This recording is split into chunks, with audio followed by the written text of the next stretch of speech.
Hi, I'm Greg Brown. I'm David Ivey, and this is Dynamic Discussions. This is another installment in a weekly video series we're bringing you about safety products and how to use them. This week's question comes from John Torres. He wants to know, while working in a scissor lift, can I use a D-Ring extender with a retractable lanyard? So that's a little bit of a trick question here.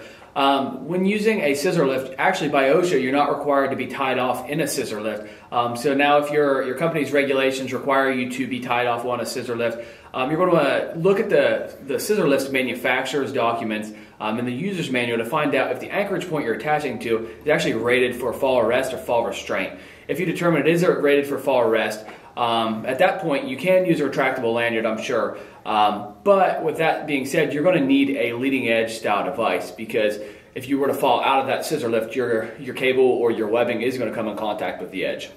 And generally, your anchorage point on a scissor lift is going to be below your back D-ring, which would denote you using a leading edge device. And it's always a great idea to identify your competent person on site and figure out what your particular employer has to say about lifts.